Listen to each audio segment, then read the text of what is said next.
Ajaran tasawuf seperti yang telah kita sebutkan di pembahasan yang telah lalu bahwa tasawuf tidak hanya terdapat di masa sekarang, tetapi sudah berjalan lama di tengah-tengah umat ini. Salah seorang ulama telah mengupas permasalahan ini dalam sebuah karyanya dan menjelaskan tentang berbagai sisi kemungkaran dan kebatilan yang terkandung dalam ajaran sufi tersebut.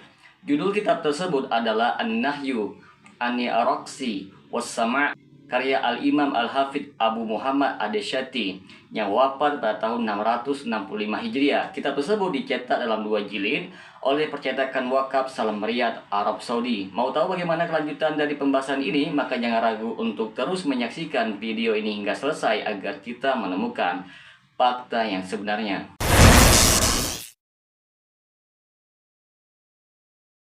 Assalamualaikum warahmatullahi wabarakatuh. Berjumpa lagi dengan saya Rio Mulyadi di channel Manhaj Dakwah. Pada episode kali ini kita akan membahas tentang sejarah munculnya ajaran sufi bagian yang kedua. Teman-teman sekalian, kalau kita ambil dari tahun kehidupan Imam Ad-Syati, berarti ajaran sufi seperti yang kita sebutkan di atas sudah berjalan sejak sekitar 8 abad yang lalu. Bahkan sudah ada pada masa Imam Syafi'i rahimahumullah.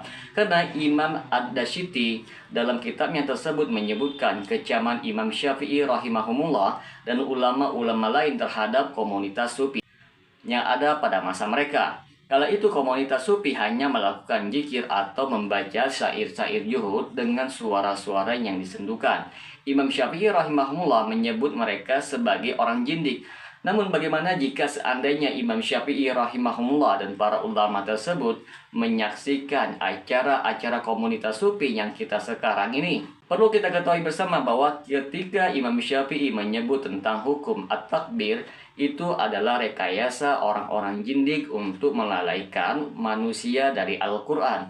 Dalam salah satu ungkapan beliau rahimahumullah berkata, "Aku meninggalkan sesuatu di Baghdad yang disebut dengan takbir, yaitu hasil rekayasa orang-orang jindik agar bisa menjauhkan manusia dari Al-Quran." Ibnu Khaldun menjelaskan dalam kitabnya Al-Muqaddimah, takbir adalah berdendang jika dengan syair-syair disebut dengan nyanyian, dan bila dengan zikir disebut dengan takbir. Demikian pula Imam Az-Zahari telah menjelaskan dalam kitabnya Tajib Bulughah, bila mendengar zikir dan doa yang dilakukan mereka itu bergoyang, maka dari sini mereka disebut kaum mughabirah. Dalam masyarakat sufi, mendengar lantunan syair-syair yang diiringi dengan gendang dan rebana serta alat musik lainnya lebih meresap dalam hati mereka daripada mendengarkan Al-Quran. Dan yang lebih mengherankannya lagi, teman-teman sekalian, adalah biasanya acara-acara tersebut lebih ramai daripada sholat berjamaah di masjid. Jadi mereka kalau berzikir, selawatan, dubaan, rajaban berjamaah. Akan tetapi ketika sholat, mereka sholatnya sendiri-sendiri. Bahkan banyak di antara mereka yang melalaikan sholat. Apalagi kalau acara-acara tersebut pelaksanaannya sampai larut malam. Maka saat waktu sholat subuh mereka ngantuk dan tidur nyenyak. Lalu sholat subuhnya terlewatkan. Teman-teman sekalian, di sini kita akan sebutkan kata para ulama tentang takbir.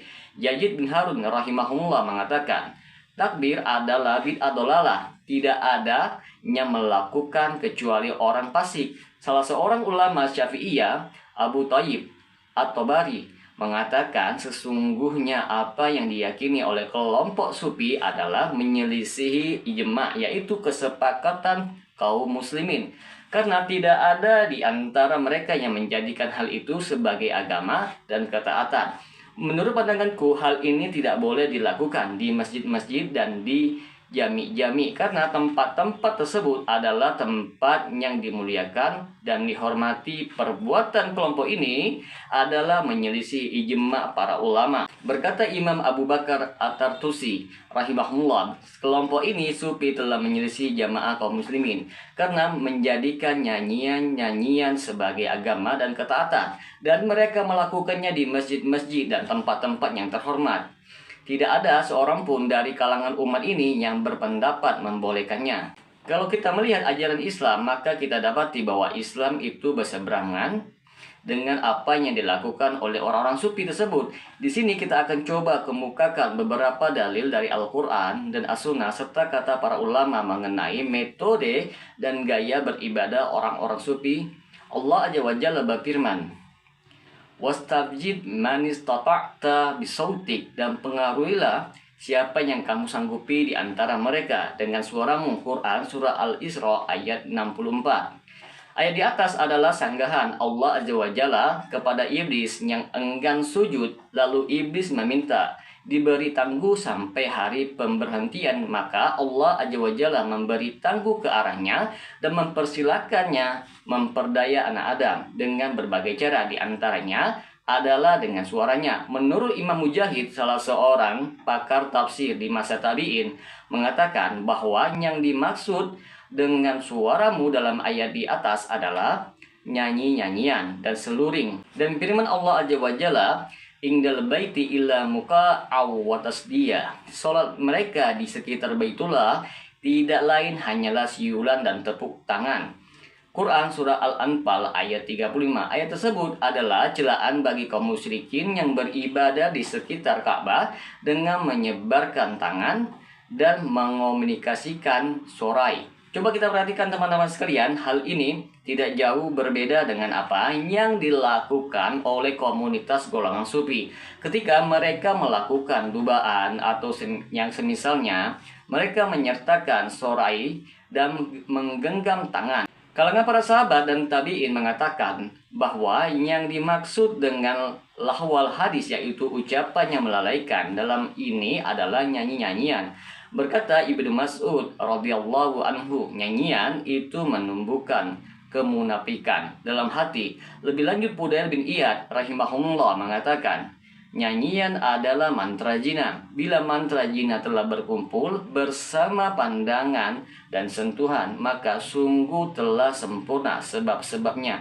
Imam Ahmad bin Hanbal rahimahullah pernah ditanya tentang kasidah, yaitu syair-syair juhud yang dilakukan. Beliau menjawab itu adalah bid'ah, tidak boleh ikut duduk bersama mereka. Maka teman-teman sekalian, untuk pembahasan kali ini kita cukupkan sampai di sini.